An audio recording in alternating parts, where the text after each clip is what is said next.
Hello foodies, welcome back to Marian's kitchen recipes. ഇന്ന് നമ്മൾ ചെയ്യാൻ പോകുന്നത് ഡോറ കേക്കിൻ്റെ റെസിപ്പിയാണ്. ഡോറ കേക്ക് എന്ന് കേൾക്കുമ്പോൾ നമ്മളുടെ ഡോറയും പൂജിയായിട്ട് ബന്ധമുള്ള എന്തോ ഒരു സംഭവമാണെന്ന് വിചാരിക്കരുത്. അവരായിട്ട് യാതൊരു വക ബന്ധമില്ലാത്തൊരു കേക്കാണ്. പക്ഷേ കുട്ടികളുടെ പ്രിയപ്പെട്ട കാർട്ടൂണായ ഡോറിമോനായിട്ട് ബന്ധമുള്ള ഒരു കേക്കാണ്. ഡോറിമോൻ്റെ പ്രിയപ്പെട്ട കേക്കാണ് ഈ ഡോറ കേക്ക്. ഇതൊരു പാൻ കേക്കാണ് കേട്ടോ. നമ്മൾ ഷോപ്പിൽ നിന്നൊക്കെ വാങ്ങിക്കുന്ന വലിയ കേക്കായിട്ട് ഒരു ബന്ധവുമില്ല. പക്ഷെ അതിനേക്കാളൊക്കെ ടേസ്റ്റി ആയിട്ടുള്ളൊരു കേക്കാണ് ഈ ഡോറ കേക്ക്. അപ്പോൾ അതുണ്ടാക്കി എടുക്കാനായിട്ട് എളുപ്പമാണ്. ഒരു ബൗളിനകത്തോട്ട് നമ്മൾ 1 കപ്പ് ആട്ടപ്പൊടിയാണ് ചേർക്കുന്നത്. ഇതിന് പകരം മൈദയായാലും നിങ്ങൾക്ക് ചേർക്കാം. അതിൻ്റെ കൂടെ പൊടിച്ച പഞ്ചസാര ചേർക്കണം. ഈ പൊടിച്ച പഞ്ചസാര നമ്മുടെ മധുരത്തിനനുസരിച്ച് ചേർക്കാം. 1/2 കപ്പോ 3/4 കപ്പോ നമ്മുടെ മധുരത്തിനനുസരിച്ച് ചേർക്കാം കേട്ടോ. ഞാനിപ്പോൾ ഏകദേശം ഒരു 1/2 കപ്പോളാണ് പൊടിച്ച പഞ്ചസാര ഇതിനകത്തോട്ട് ചേർത്ത് കൊടുത്തിരിക്കുന്നത്. പിന്നെ അല്പം ഉപ്പ് ചേർത്ത് കൊടുക്കുക. പിന്നെ ഇതിനകത്തോട്ട് നമുക്ക് ബേക്കിംഗ് സോഡ ചേർക്കണം. അതൊരു 1/4 ടീസ്പൂൺ ചേർത്തിട്ട് നന്നായിട്ടൊന്ന് മിക്സ് ചെയ്തെടുക്കുക. ഇതിന് ശേഷം നമുക്കിത് അരിച്ചെടുക്കണം കേട്ടോ. അരിച്ചെടുക്കുമ്പോഴാണ് എല്ലാതും ഈവനായിട്ട് എല്ലാ ഭാഗത്തേക്കും ആവത്തുള്ളൂ കേട്ടോ, നമ്മൾ ചേർത്ത എല്ലാ ഇൻഗ്രീഡിയൻസും. ഇതിന് ശേഷം നമുക്കിതിനകത്തോട്ട് പാല് ചേർത്ത് കൊടുക്കണം. പാല് ഞാനിവിടെ 1 കപ്പ് പാലാണ് എടുത്തിരിക്കുന്നത്. അത് കുറേശ്ശെയായിട്ട് നമുക്കിതിനകത്തോട്ട് ഒഴിച്ചു കൊടുക്കാം കേട്ടോ. ഈ പാലിന് പകരം നിങ്ങൾക്ക് വെള്ളമായാലും ഒഴിച്ചു കൊടുത്താൽ മതി. വെള്ളം ഒഴിച്ചു കൊടുക്കുകയാണെങ്കിൽ ഒരു 2 ടേബിൾ സ്പൂൺ മിൽക്ക് മെയ്ഡ് ഉണ്ടല്ലോ, അതും കൂടി നിങ്ങൾ ചേർത്താലാണ് ആ ഒരു ടേസ്റ്റ് വരത്തുള്ളൂ കേട്ടോ.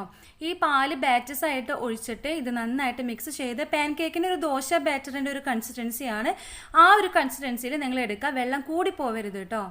കറക്റ്റ് ദോശ ബാറ്ററിൻ്റെ ഒരു കൺസിസ്റ്റൻസിയാണ്. ഇതിനകത്തോട്ട് ഞാനിവിടെ തേൻ ഒഴിച്ച് കൊടുക്കുന്നുണ്ട്. 1 ടേബിൾ സ്പൂൺ തേൻ ഒഴിച്ച് കൊടുക്കണം. അപ്പോഴാണ് ആ ഒരു രുചി കറക്റ്റായിട്ട് വരത്തുള്ളൂ കേട്ടോ. ഇനി നന്നായിട്ട് മിക്സ് ചെയ്ത് ഞാൻ നേരത്തെ പറഞ്ഞോണം ദോശ ബാറ്ററിൻ്റെ ഒരു കൺസിസ്റ്റൻസി ആയിട്ട് ഇത് എടുക്കുക.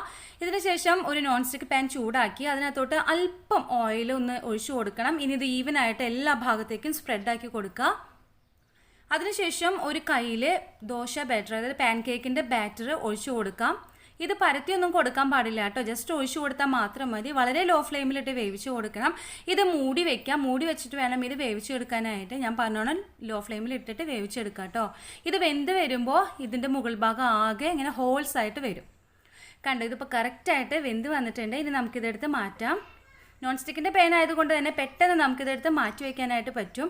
ഇതുപോലെ തന്നെ ബാക്കി എല്ലാതും ചെയ്തെടുക്കുക. അങ്ങനെ ചെയ്തെടുത്ത് കഴിഞ്ഞാൽ നമുക്കിതിനകത്തോട്ട് ന്യൂട്ടല്ല ഉണ്ടല്ലോ, അത് സ്പ്രെഡ് ചെയ്ത് കൊടുക്കണം. ഈ ഹോൾസ് ഉള്ള ഭാഗത്തോ അല്ലെങ്കിൽ ഇപ്പുറത്തെ ഭാഗത്തോ നിങ്ങൾക്ക് ഇഷ്ടത്തിനനുസരിച്ച് സ്പ്രെഡ് ചെയ്ത് കൊടുക്കാം. ഞാനിവിടെ ന്യൂട്ടല്ലയാണ് ഇതിനകത്തോട്ട് സ്പ്രെഡ് ചെയ്യാൻ വേണ്ടിയിട്ട് എടുത്തിരിക്കുന്നത്. ഇതിന് പകരം നിങ്ങൾക്ക് പീനട്ട് ബട്ടറോ അല്ലെന്നുണ്ടെങ്കിൽ ഹേർഷീസിൻ്റെ ചോക്ലേറ്റ് സിറപ്പ് കിട്ടും, അതോ ഇതൊന്നും കിട്ടിയില്ല എന്നുണ്ടെങ്കിൽ നമ്മുടെ സാധാ ജാമായാലും നിങ്ങൾ ഇതിനകത്തോട്ട് സ്പ്രെഡ് ചെയ്തിട്ട് കൊടുത്താൽ മതി പിള്ളേർക്ക്. അവരെന്തായാലും മധുരമല്ല കഴിച്ചോളും. അതുപോലെ തന്നെ നല്ല ടേസ്റ്റി ആയിട്ടുള്ളൊരു പാൻ കേക്കാണിത്. ഏറ്റവും നല്ലത് ന്യൂട്ടല്ല, അല്ലാതെ ചോക്ലേറ്റ് സിറപ്പുള്ള ചോക്ലേറ്റിൻ്റെ ടേസ്റ്റുള്ള എന്തെങ്കിലുമൊക്കെ സ്പ്രെഡ് ചെയ്ത് കൊടുക്കേണ്ടതാണ് കേട്ടോ. ഇതിങ്ങനെ കവർ ചെയ്ത് കൊടുക്കുക. ഒന്ന് പ്രസ് ചെയ്ത് കൊടുത്തു കഴിഞ്ഞാൽ നമ്മളുടെ ഡോറ കേക്ക് റെഡിയായി. വളരെ ഈസി ആയിട്ട് ചെയ്തെടുക്കാവുന്ന റെസിപ്പിയാണ്. അതുപോലെ തന്നെ കുട്ടികൾക്ക് ഏറ്റവും ഇഷ്ടപ്പെട്ട ഒരു പലഹാരം കൂടിയാണ്. അപ്പോൾ എല്ലാവരും ട്രൈ